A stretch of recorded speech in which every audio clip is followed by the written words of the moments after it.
Hello and welcome. I'm Asuma Katauka and you're watching the World Report on NewsX World. Let's take a look at the top headlines of this hour. Australia is poised to pass new laws to enable a national gun buyback and tighten background checks for gun licenses in response to the country's worst mass shooting in decades at a Jewish festival last month. Danish soldiers have arrived as part of the Arctic Endurance military exercise in Greenland's Kangerlussuaq as US President Donald Trump intensified his push to wrest sovereignty over the Arctic island from fellow NATO member Denmark.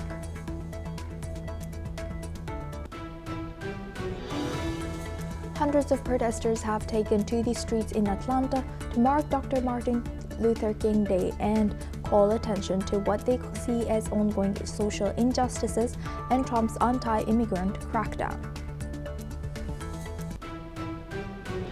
At the World Economic Forum in Davos, a meeting was held between Oman's Economy Minister Dr. Said Mohammed Al-Sakri and Hong Kong Financial Secretary Paul Chan Mo-po. They have said that financial market connectivity between Hong Kong and Oman could boost mutual growth and called for stock exchanges and regulators to explore cooperation. US President Donald Trump and Syrian President Ahmad al-Shara held a phone call where US has shown support to Syria's territorial unity, protect Kurdish rights within the Syrian state, while both have expressed a shared vision for Syria. Meanwhile, the Gulf Cooperation Council and Turkish President Recep Tayyip Erdogan have called the move essential.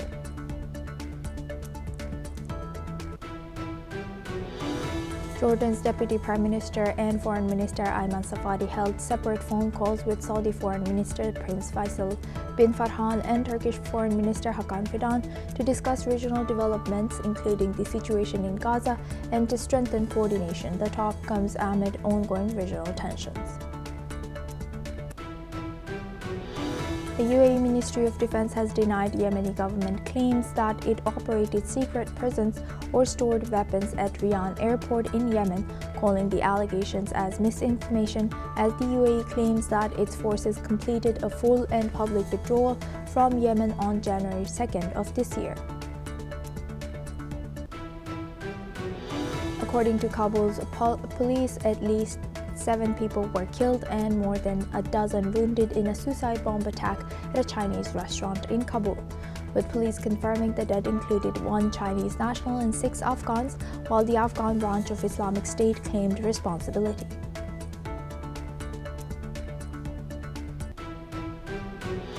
Now for this hour, we start with Kremlin.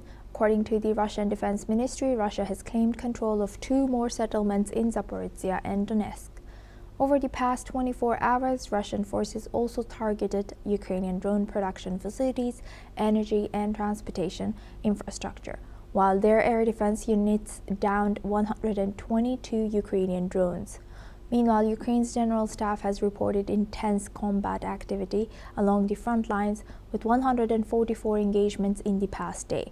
Ukrainian forces successfully repelled several Russian assaults near Kupiansk and Pokrovsk, while Ukrainian Air Force and artillery units struck Russian positions, claiming the destruction of many Russian drones.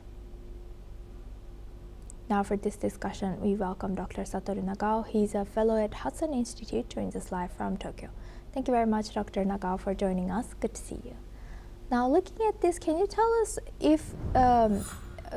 us as you know, the war continues into 4th year, do you think President Trump is still interested in mediating between these two? He still try to mediate, but at the same time, the view from the current move, he also believes that this is long-term negotiation. So, because Russia, there is no sign to stop the offensive, and in the some parts, even if the small area, the Russia's armed forces is advancing the front line, so that's why the view from Russia that there is a possibility the continuing war is beneficial.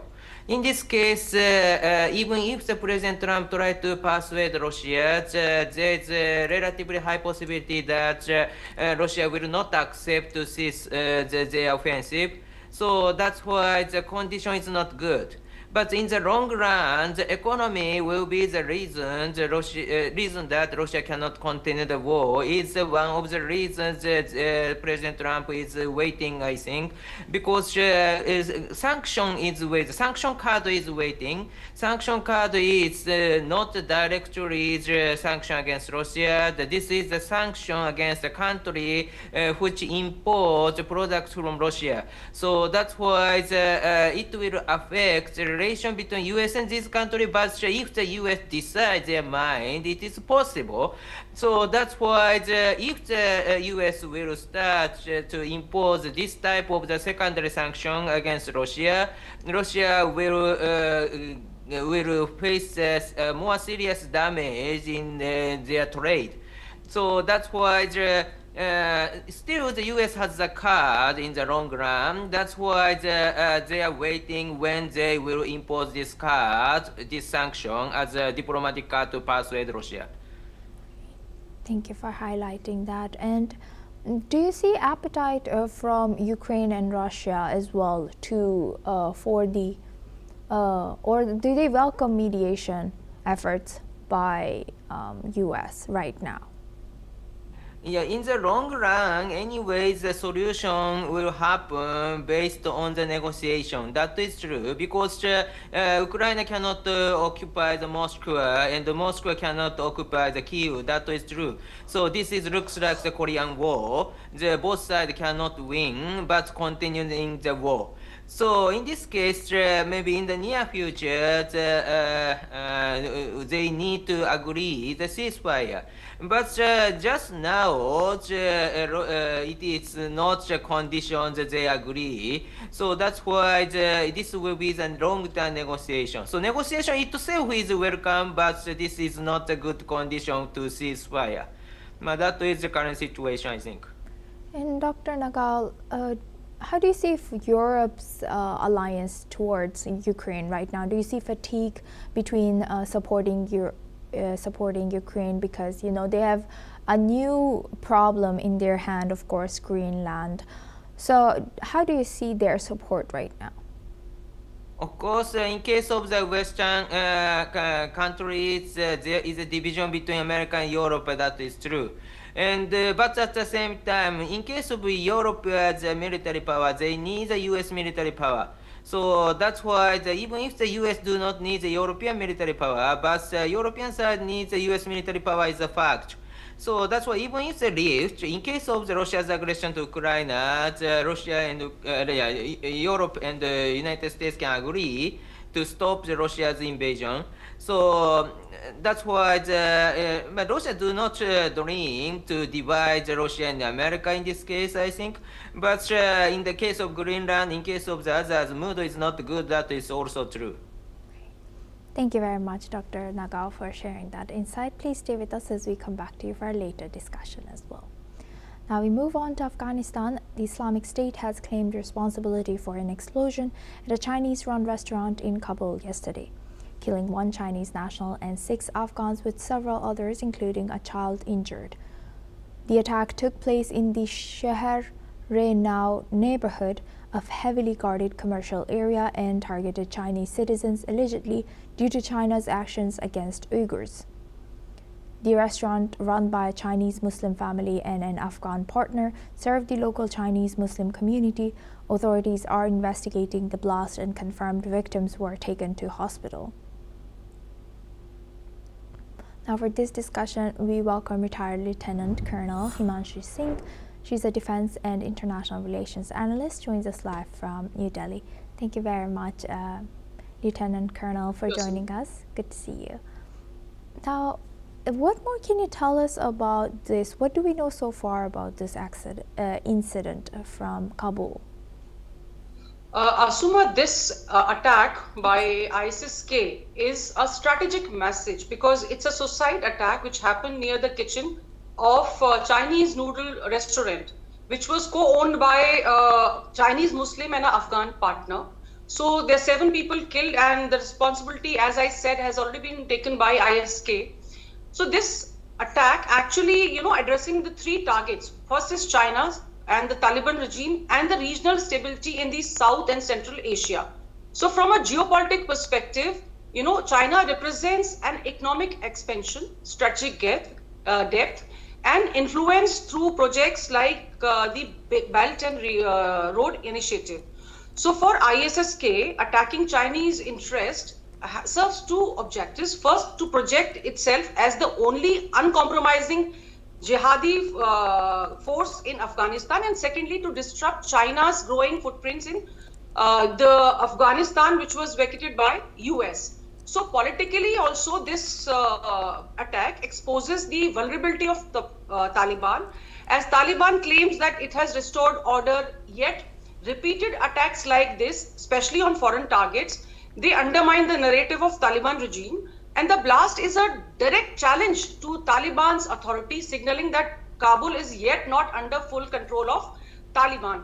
So this attack also shows that the module by which they are operating is low cost and soft targets. It's symbolic locations, and international stakeholders, when they are involved, then such a blast, they get international attention. So it is basically internationalizing the Afghan security crisis again. Here China has protested and asked the government of Taliban to provide security and be more forceful towards such non-state actors. However, China will be very cautious. It will not put its foot on ground, but however, it will ask Taliban to cooperate without formal recognition. So I think it is actually raising a very fundamental question, that does Chinese interests are secure in Afghanistan or not? Because ISIS-K hates Chinese in Afghanistan because they feel they are oppressing the Muslims in Urgia. So such attacks will keep happening wherever Chinese people are involved. So we have to see how China reacts, and Taliban maintains its diplomatic and economic engagements with China. Thank you for highlighting that. And is this, you rightfully highlighted that this is very symbolic in part the location and how cheap this strategy, the things they used to in this making an impact using this strategy of one bomb towards this strategic location. Is this kind of tactic used often by small terrorist actors? And also, who are these Uyghur people, and what's their connection to Afghanistan that Afghanistan's IS has tried to shed light on these people? Okay, see, ISSK is a terrorist group which feels Taliban is not doing enough for Islam, as they are already in conversation with other governments which are non-Muslim. So they do not consider them as people from God. And secondly, China is portrayed as atheist and authoritarian power persecuting Muslims. So it is a provocation which ISSK is actually trying to inflict on China. Now China, since we understand, has a lot of regional foothold in areas in Middle East, also in Afghanistan and Pakistan, and it is creating a lot of infrastructure.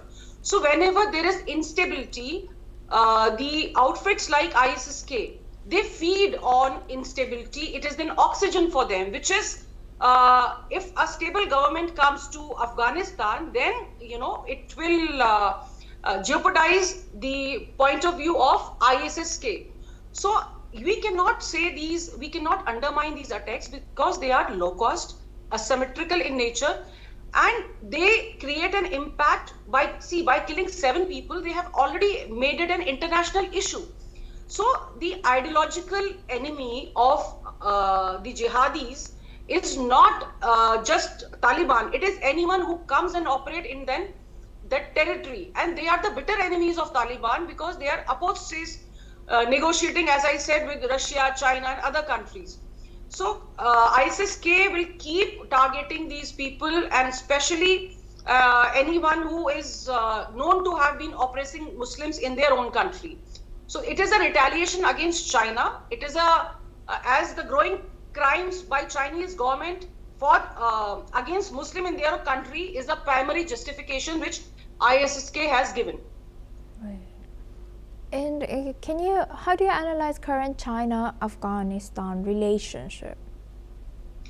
See, publicly, Afghan regime wants to have good relationships with China because this country is a dilapidated state, and China can actually give it some way, help it in making good infrastructure, helping them in making roads, buildings, dams, electricity, and other things.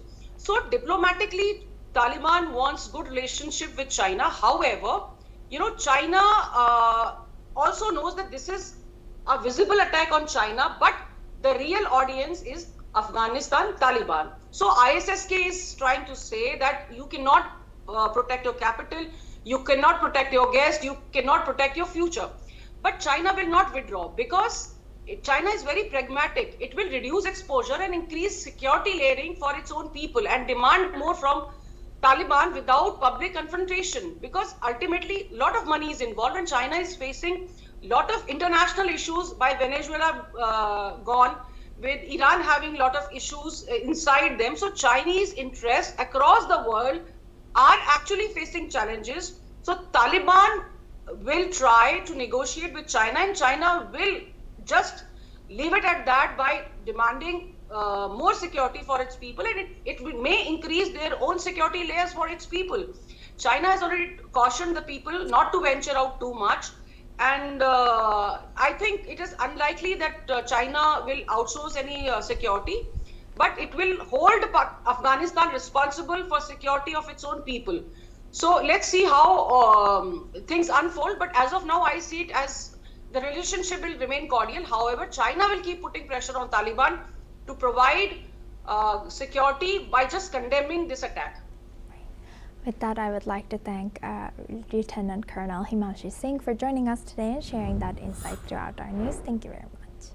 Now we move on to Taiwan. Taiwanese Vice Premier Chang Li-chun has said that Taiwan aims to become a close strategic artificial intelligence partner with the United States, and thanks to the deal to reduce tariffs and boost Taiwanese investment in the country. Let's listen into what Chang Li-chun has shared. 整体的谈判的结果是，我方取得2个最优惠待遇，对等关税15%不叠加，是美国逆差国中最低的税率。那另外，我们同时也针对美国未来若课征232半导体及衍生品关税时，美方承诺将给台湾最优惠待遇。我们取得2个最优惠待遇。 Meanwhile, U.S. President Donald Trump's administration has pushed Taiwan, on a major semiconductor producer, to invest more in the U.S., specifically in making the chips that are powering the trend towards AI. The trade deal has clinched to cut tariffs on many of the semiconductor powerhouses' exports and directs new investments in the U.S. technology industry. U.S. Commerce Secretary Howard Lutnick has said that Taiwanese companies will invest $250 billion to increase production of semiconductors, energy, and artificial intelligence in the U.S. That includes $100 billion already committed by chipmaker TSMC in 2025, with more to come. Now for this discussion, we welcome Dr. Satoru Nagao. He's a fellow at Hudson Institute, joins us live from Tokyo. Thank you very much, Dr. Nagao, for staying with us. Now, what more can you tell us about Taiwan eyeing more cooperation on AI and chips with U.S.? In this case, both the U.S. and Taiwan is preparing the Taiwan crisis. Because currently, not only the weapon, but also the many industrial machines rely on the AI. But it looks like AI is software, but indeed the reality is AI has the hardware part. So without advanced semiconductors, AI cannot work well. So that's why supply line of the advanced level AI is important. But in this case, 90% of the supply of this advanced level AI, advanced level semiconductor, came from Taiwan. So that's why the world rely on Taiwan. But if China starts to blockade or invade Taiwan, supply chain of this advanced level semiconductor will be affected. And simply said, the US cannot get this semiconductor to making the weapon or increasing the high level AI, something like that. All of these are affected by this supply chain.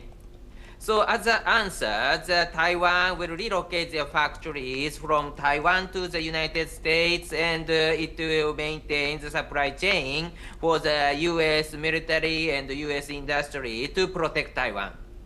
The a little bit ironical situation is if the Taiwan relocate all factories of this advanced level semiconductor from Taiwan to the United States, the US do not worry about Taiwan, and their supply chain is invincible. But at the same time, there is no reason to protect Taiwan in case of this supply chain of the semiconductor.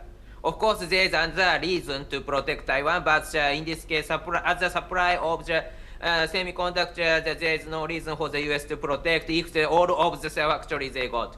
That's why the Taiwan side try to create a coordination between Taiwan and the United States. Then both sides will create a factory, something half and half, something like that. And so US can get the supply chain. At the same time, US still needs this advanced semiconductor from Taiwan. Because advanced semiconductor is of course, many semiconductors needed. So half they can create in the United States, but other half still the US want to import from the Taiwan. Something like that. Taiwan try to create this. So that's why this is the cooperation and the coordination between Taiwan and the United States. And when China invade or blockade Taiwan, and US need to protect Taiwan to maintain this supply chain. But that is my long-term strategy, security strategy of the Taiwan side, I think.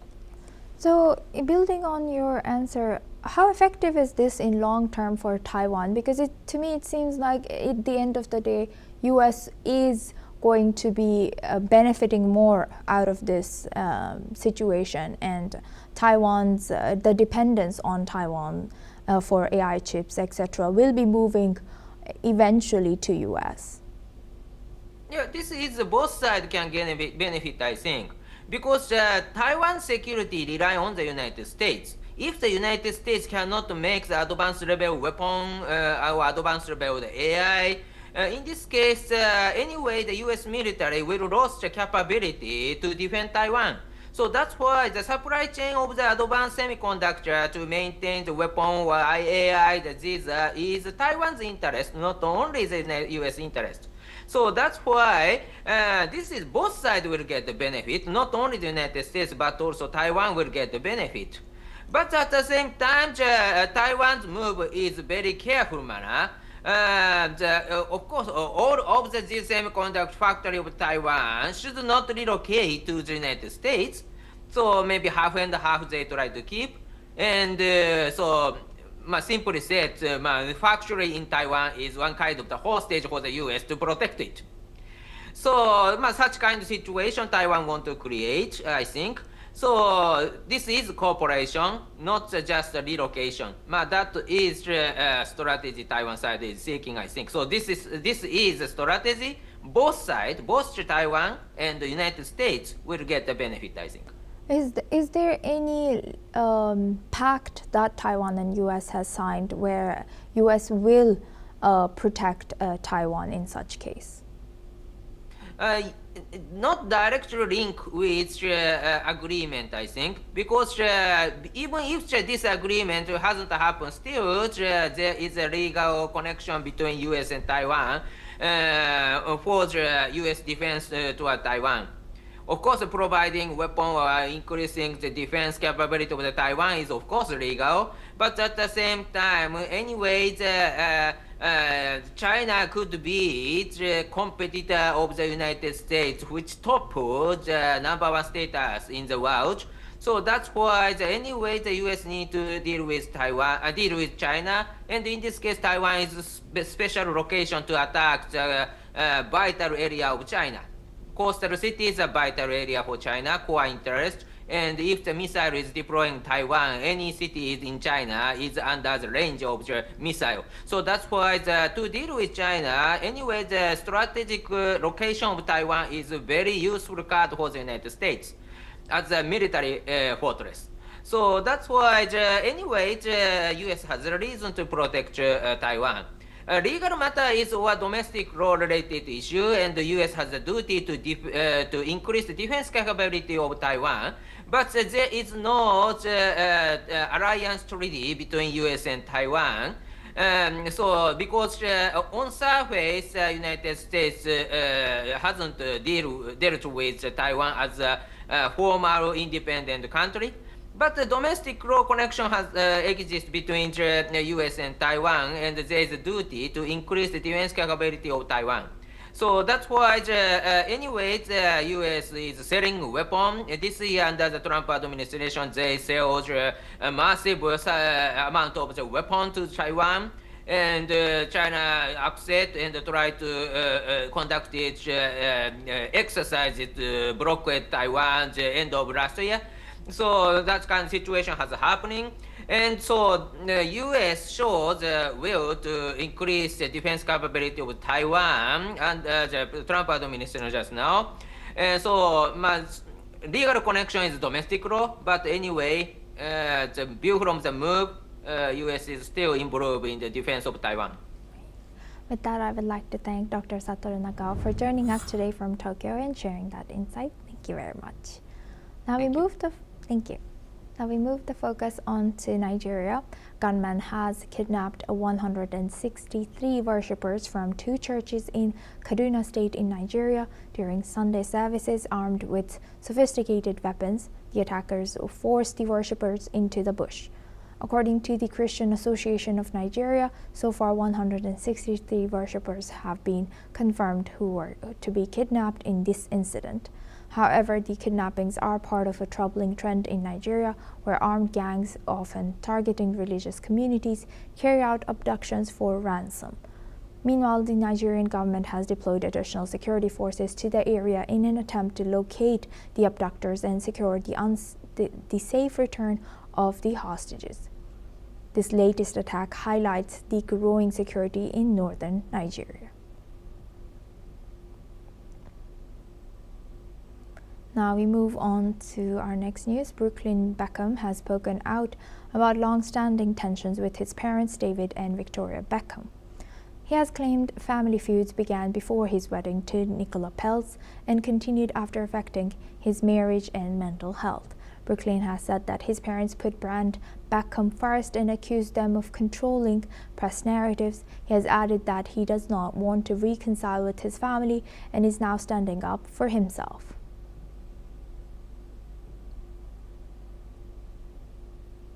That's all we have time for. Keep watching NewsX World for more news updates from around the world.